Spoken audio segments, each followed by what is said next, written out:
Hello friends, स्वागत है आपका मेरे चैनल दी साइंस एक्सप्रेस में। और आज हम बात करेंगे ब्लैक होल के बारे में और जानेंगे कि ब्लैक होल क्या होता है और ब्लैक होल से जुड़ी अनसुलझे रहस्य पे से हम पर्दा हटाने की कोशिश करेंगे। बट उससे पहले आप वीडियो को लाइक कर दीजिए, शेयर कर दीजिए। अगर आप हमारे चैनल पर नए हो तो चैनल को सब्सक्राइब कर दीजिए और साइड में लगे बेल आइकन को प्रेस कर दीजिए, जिससे कि हमारी वीडियो की नोटिफिकेशन आपको आती रहे। और ज़्यादा देर न करते हुए वीडियो को शुरू करते हैं। कृष्णविवर अर्थात ब्लैक होल अत्यधिक घनत्व तथा द्रव्यमान वाले ऐसे पिंड होते हैं जो आकार में बहुत छोटे होते हैं, मगर इनके अंदर गुरुत्वाकर्षण इतना प्रबल होता है कि उसके चंगुल से प्रकाश की किरणों का निकलना भी असंभव होता है। क्योंकि यह प्रकाश की किरणों को अवशोषित कर लेता है, इसीलिए यह अदृश्य बना रहता है। ब्लैक होल के संबंध में सबसे पहले वर्ष 1743 में कैम्ब्रिज विश्वविद्यालय के प्रोफेसर जॉन मिशेल ने अपने विचार रखे। मिशेल के बाद वर्ष 1796 में फ्रांसीसी वैज्ञानिक पियर साइमन लैम्प्लेस ने अपनी पुस्तक the system of the world में ब्लैक होल के बारे में विस्तार से चर्चा की। ब्लैक होल का निर्माण किस प्रकार से होता है, यह जानने के लिए तारों का विकास क्रम समझना जरूरी है। दरअसल तारों का विकास आकाशगंगा में उपस्थित धूल एवं गैसों के एक अत्यंत विशाल मेघ से आरंभ होता है, जिसे नीहारिका कहते हैं। नीहारिकाओं के अंदर हाइड्रोजन की मात्रा सर्वाधिक होती है और 23 से 28% हीलियम तथा अल्प मात्रा में कुछ भारी तत्व होते हैं। जब गैस और धूल से भरे हुए मेघ के घनत्व में वृद्धि होती है, उस समय मेघ अपने ही गुरुत्व के कारण संकुचित होने लगता है। मेघ से संकुचन के साथ साथ उसके केंद्र भाग के ताप एवं दाब में वृद्धि हो जाती है। अंततः ताप और दाब इतना अधिक हो जाता है कि हाइड्रोजन के नाभिक आपस में टकराने लगते हैं और हीलियम के नाभिकों का निर्माण करने लगते हैं। किसी ब्लैक होल का संपूर्ण द्रव्यमान एक बिंदु में केंद्रित रहता है, जिसे केंद्रीय विलक्षणता बिंदु कहते हैं। विलक्षणता बिंदु के आसपास वैज्ञानिकों ने एक गोलाकार सीमा की कल्पना की है, जिसे प्राय घटना क्षितिज या इवेंट होरिजोन कहा जाता है। घटना क्षितिज से परे प्रकाश सहित समस्त पदार्थ विलक्षणता बिंदु की दिशा में आकर्षित होकर खींचे चले जाते हैं, परंतु घटना क्षितिज से होकर कोई भी वस्तु बाहर नहीं आ सकती है। घटना क्षितिज की त्रिज्या को श्वार्ज़चाइल्ड त्रिज्या के नाम से जाना जाता है, जिसका नामकरण जर्मन वैज्ञानिक और गणितज्ञ कार्ल श्वार्ज़चाइल्ड के नाम पर रखा गया है।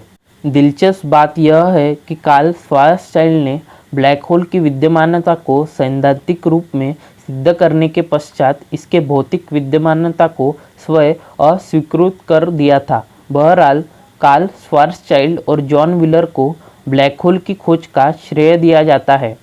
एल्बर्ट आइंस्टाइन के विशेष सापेक्षता सिद्धांत के अनुसार एक निश्चित दूरी पर स्थित एक प्रेक्षक के लिए ब्लैक होल के निकट स्थित घड़ियां अत्यंत मंद गति से चलेंगी। विशेष सापेक्षता सिद्धांत के अनुसार समय सापेक्ष है, समय व्यक्तिनिष्ठ है। जिस समय प्रेक्षक अब कहता है, वह केवल स्थानीय निर्देश प्रणाली पर ही लागू होता है, न कि संपूर्ण ब्रह्मांड पर। इस प्रभाव को समय विस्तारण या टाइम डायलेशन कहते हैं। ब्लैक होल के गुरुत्वाकर्षण के कारण उससे दूर स्थित कोई भी प्रेक्षक यह देखेगा कि ब्लैक होल के अंदर गिरने वाली कोई भी वस्तु उसके घटना क्षितिज के निकट बहुत कम गति से नीचे गिर रही है। उस तक पहुंचने में अनंत काल अवधि लगती हुई प्रतीत होती है। उस समय उस वस्तु की समस्त गतिविधियां अत्यंत धीमी होने लगेंगी, इसीलिए वस्तु का प्रकाश अत्यधिक लाल और धुंधला प्रतीत होगा। इस प्रभाव को गुरुत्वीय अभिरक्त विस्थापन या ग्रेविटेशनल रेडशिफ्ट कहते हैं। अंततः ब्लैक होल के अंदर गिरने वाली वस्तु इतनी अधिक धुंधली हो जाएंगी कि दिखाई देना बंद हो जाएंगी। अधिकांशतः लोगों का यह मत होता है कि ब्लैक होल वैक्यूम क्लीनर की तरह व्यवहार करता है, परंतु ऐसा नहीं है। जो भी वस्तु ब्लैक होल के निकट जाएंगी उसे वह निगल लेगा। इसका अभिप्राय यह है कि यदि हमारा सूर्य एक ब्लैक होल बन जाए तब इसकी त्रिज्या 3 किलोमीटर होंगी, तो भी सभी ग्रहों की कक्षाएं पूर्णतः अपरिवर्तित होंगी। ब्लैक होल किसी भी ग्रह को निगल नहीं सकेगा। ब्रह्मांड में कई प्रकार के ब्लैक होल हैं जो अपने विशिष्ट भौतिक गुणों द्वारा पहचाने जाते हैं। ऐसे तारे जिनका द्रव्यमान सौर द्रव्यमानों से कुछ गुना अधिक होता है और गुरुत्वीय संकुचन के कारण वे अंततः एक ब्लैक होल में बदल जाते हैं, ऐसे कृष्णविवरों को तारकीय द्रव्यमान ब्लैक होल कहते हैं। ऐसे ब्लैक होल जिनका निर्माण आकाशगंगाओं के केंद्र में होता है अंततः ब्लैक होल या सुपरमैसिव ब्लैक होल कहलाते हैं। इनका द्रव्यमान सौर द्रव्यमानों की तुलना में लाखों करोड़ गुना अधिक होता है। वैज्ञानिकों के अनुसार हमारी आकाशगंगा के केंद्र में एक विशाल ब्लैक होल है और इसका द्रव्यमान सौर द्रव्यमानों से 1 करोड़ गुना है। ऐसे ब्लैक होल जिनका द्रव्यमान सौर द्रव्यमानों से भी कम होता है, उनका निर्माण गुरुत्वीय संकुचन के कारण न होकर बल्कि अपने केंद्र भाग के पदार्थ का दाब एवं ताप के कारण संपतित होने से होता है। ऐसे कृष्णविवरों को प्राचीन ब्लैक होल या पिरामिडल ब्लैक होल या लघु ब्लैक होल के नाम से जाना जाता है। इन लघु कृष्णविवरों के बारे में वैज्ञानिकों की मान्यता है कि इनका निर्माण ब्रह्मांड की उत्पत्ति के समय हुआ होगा।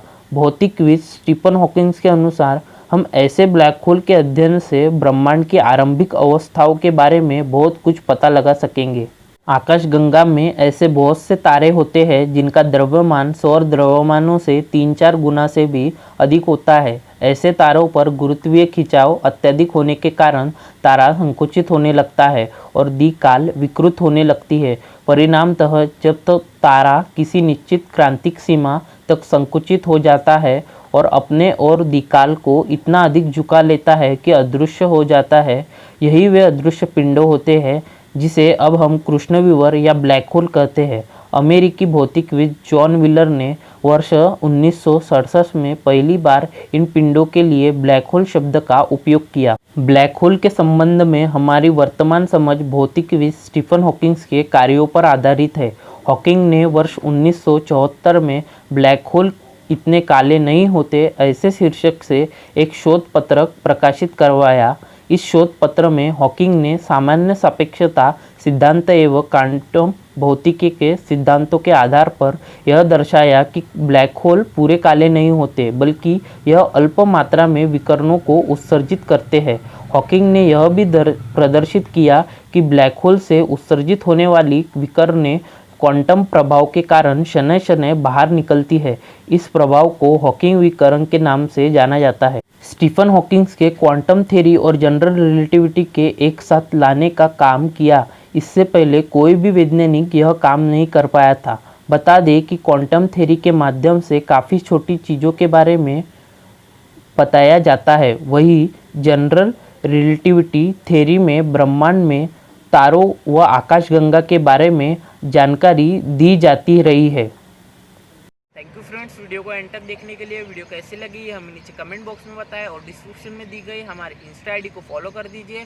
अगर आपको कोई सवाल हो तो नीचे कमेंट बॉक्स में पूछे और ऐसी अमेजिंग वीडियो के लिए देखते रहिए हमारे चैनल साइंस।